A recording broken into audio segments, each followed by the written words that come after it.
Okay, folks. So the common faults on your Range Rover or your Land Rover air suspension system. Now, the purpose of this is to understand, diagnose, and address these issues. All right. So, who is this for? This is for Land Rover owners. Likely if you have a Land Rover, it has air suspension, and you probably have a lot of fear about that system, about it failing, leaving people stranded, being very expensive to fix. This is for those people because I want to try and address that. Anyone that's confused by their suspension system, maybe it's giving you little problems here and there and you don't really understand why, or maybe you just don't understand how it works. I'm going to give you a high level overview of exactly how it works. Okay.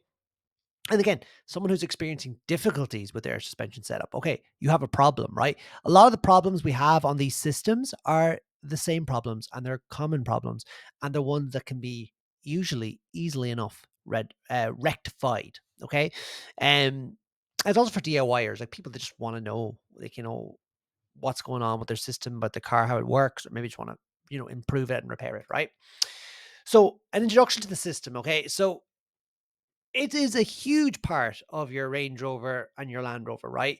I don't feel it is a proper Range Rover or Land Rover if it doesn't have air suspension, right? Now, some people will laugh and say, "Oh, yeah, that's because it'll break." No, it's because it actually really adds to the vehicle in terms of what it can do, and in terms of you as a driver, what you can experience too, in terms of drivability and improved off road ability, and everything else. So definitely, it's integral, and I wouldn't be saying any other way about it.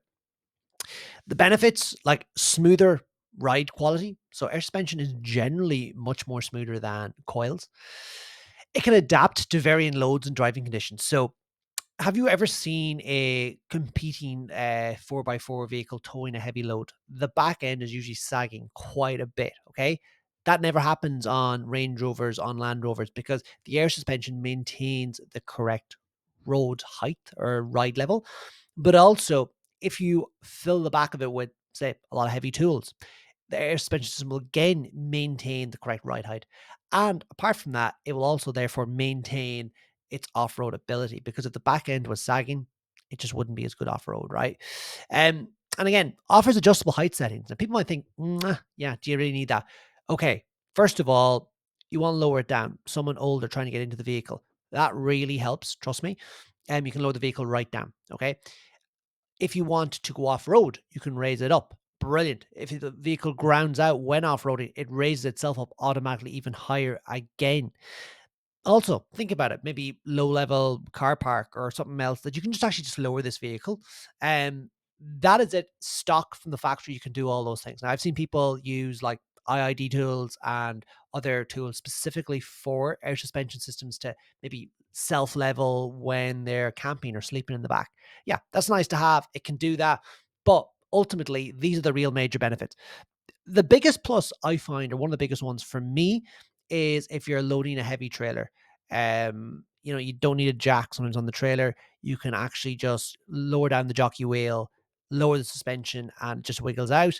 The same for putting it back into place. You just reverse the vehicle up to the trailer, press off-road height, and the hitch will come up and engage with the trailer. And it just makes it so much easier. Okay. So really there's a lot of benefits, right? And I think they well outweigh any potential negatives, right? So I want to just give you an idea of some of the common signs and dashboard errors that we can receive. So vehicle not rising. So you often see like air suspension inactive, vehicle dropping. Okay, so vehicle lowered, suspension lowered or lowering. Warning heights, or warning lights, sorry, we get suspension fault, normal height only. That often happens as well. Like, they can be a mixture of this sort of text, okay? Um, and there is soft and there is hard faults, right? So suspension fault, normal height only. If it maintains that height and it's just maintaining that, that's probably a soft fault, okay? But if vehicle lowering, that's a more of a hard fault. It is lowering down. It wouldn't be ideal to keep driving it, okay? Now, a lot of the faults come down to air leaks, or at least they start with air leaks and then they can lead on to other things, right? So, what this can be would be small tears in the air springs, maybe worn seals at the joints of like the wee air lines. They're 6 or 8 mil connectors. Um, they can be leaking, right? And the way you can diagnose this, okay, is first of all, like, do you hear a hissing sound? Like, when you turn off the vehicle. If you can hear it pretty loud, that would mean to me that that's a pretty big leak and you won't get that rectified pretty quick. Another symptom would be like, even when the vehicle's running, it doesn't maintain its height. You'll just see it. You're sitting in the traffic lights and you just see it raise up very regularly. You'll just see it, raising. Or you can just look at it and you say, that's sagging a bit. When it's parked up for a few minutes. That is a symptom of air leaks. You don't always have to hear. Sometimes it can be just a very small leak, but it's still leaking. It's still putting pressure on the compressor and it's still not fit to maintain height, right? You can get a air suspension error on the dashboard, saying air suspension fault. And usually that happens if the compressors just run for a lot because it's continually pumping up the reservoir. But saying that doesn't always happen if it's a smaller leak, but you always need to rectify leaks pretty quickly, right? So the solution for this would be to inspect your airbags and connections and then just replace the damaged components. You can buy the components on eBay for relatively like low price, like valve blocks, 20, 30 quid. That's secondhand granted, but like it's fine 99% of the time.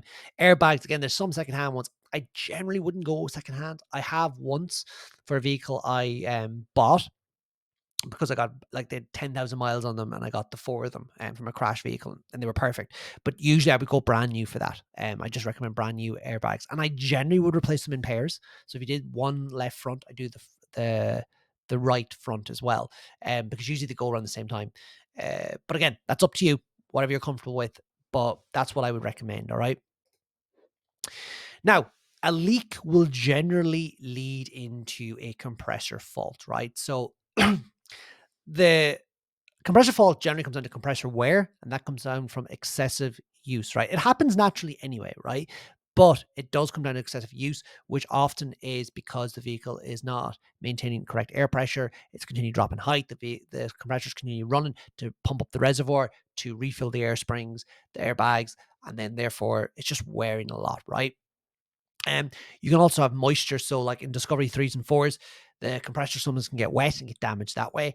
Not so much on the L322 because the compressor is in the rear spare wheel well.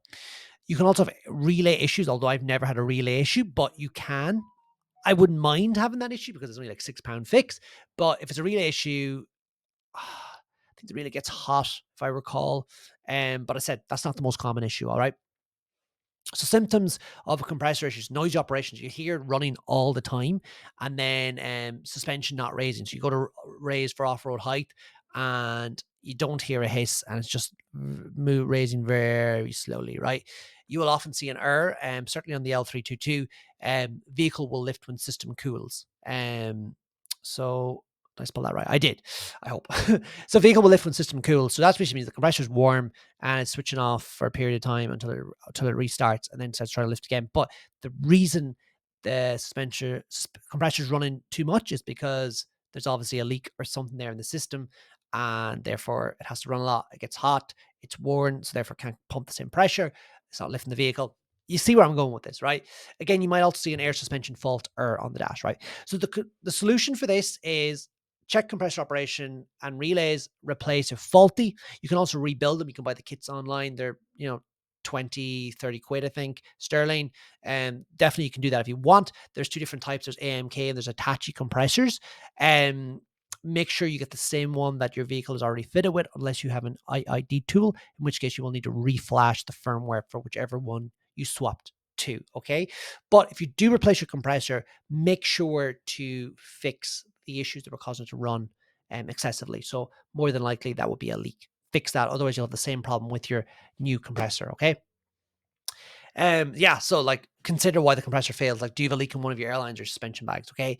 If you want to see where the leak is potentially, a quick tip is you can either disconnect your battery and leave the vehicle overnight or over for a few hours, depending how big your leak is, right?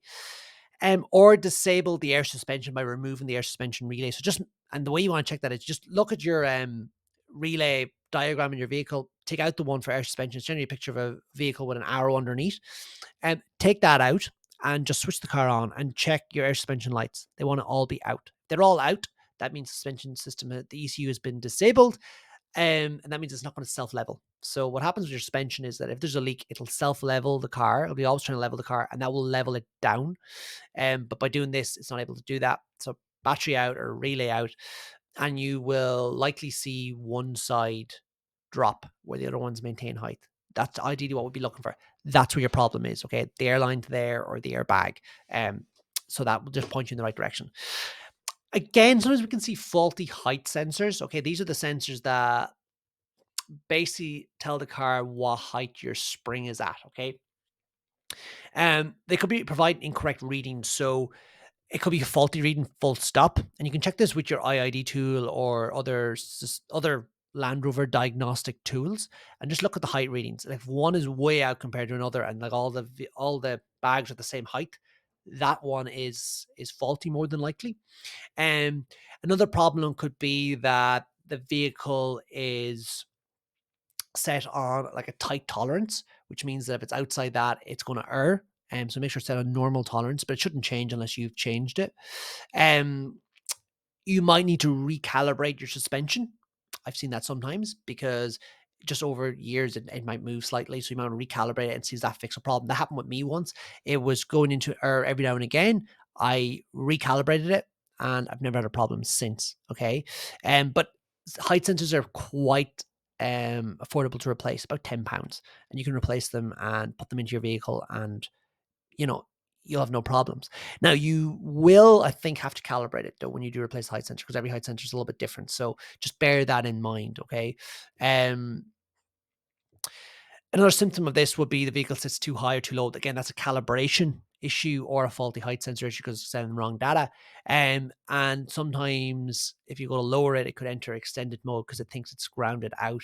That's a symptom that I've often seen. You will see as well faults, air suspension fault on the dash sometimes with this. Okay.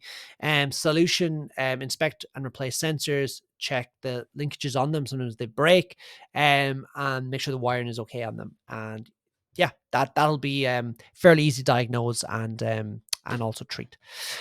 We can have valve block malfunctions, right? So the valve blocks, there's three of them generally in the vehicle. There's the front and rear, and then there's a central one. And basically what they do is they open and close as required to let air into a air spring or the air tank. Okay. You would hear perhaps hissing at the valve block if it's gone faulty, or maybe, if you use your IID tool and you try to manually test valves, say for the front left or front right or the front rear right or rear left, and nothing happens. But the valve block, it's not thrown an error in terms of it is detected. Um, you would end up seeing that, okay, that valve block's probably faulty. Valve blocks are very, very low cost to replace. As I said, about 20-30 quid, even less. I bought one for £6 once. They're easy to install. There's about 3 or 4 airlines going into each of them. And you can just, put them in. They're plug and play. There's no programming required. And that can be easily rectified, right? But again, inspect for leaks of valve block, replace seals or units. So I said you can replace the seals on them, but I generally just would buy a second-hand one and replace the entire unit. And to diagnose this, test valve block operation using the IID tool manually, okay? So then air suspension relay failure, right? So again, this was more than likely when the compressor isn't running at all or running all the time, and that's the relay. Okay. You would see it by not adjusting height. You would see it by the compressor not activating. And as I said, replace the relay. Air suspension failure and inspect wiring. But I would generally just edge on replace the relay. Okay. But usually, as I said, it's not that problem. Now, maintenance and prevention tips, right? Inspect the air springs and connections regularly. If you notice a problem, if you notice your compressor just running that little bit longer, or you notice that the vehicle is starting to sag a bit, it's time to likely do some preventive maintenance. Like the saying, a stitch in time saves nine, and that is so true with the air suspension system. So make sure to keep the airbags leak free and the airlines leak free, and you will have very, very little trouble. Make sure the compressor area is clean. So specifically on the Discovery 3s and 4s underneath, make sure it's not full of clay, muck, all that sort of stuff. Just make sure there's plenty of room, air around it for it to suck in air. Basically, that's what compressor does. And just listen for any unusual noises. If you start hearing the compressor making a lot louder noises, that means it's either worn out, and it's about to fail, or it literally has failed and it's not operating at its full capacity. Rebuild it or replace it, and make sure that whatever causes that happen, if there is a leak, fix that as well. Okay. And generally, don't ignore a dashboard warning. If you see one, the odd time it could be just a one-off fluke. But if it starts happening regularly, even once or twice even, um, I'd be looking into it very, very quickly because I don't want it to leave me stranded. So yeah, a small issues can escalate with an air suspension system. A lot of the problems I see with air suspension is when people just ignore it and they're like, "Oh, it doesn't work." Yeah, of course, it's been leaking for a year. You've driven 20,000 miles. It's of course going to fail. Um, this ensures safety and optimal performance for your vehicle, and it prevents expensive future repairs. In terms of maybe having to replace a compressor when all you need to do is replace an air spring. Okay.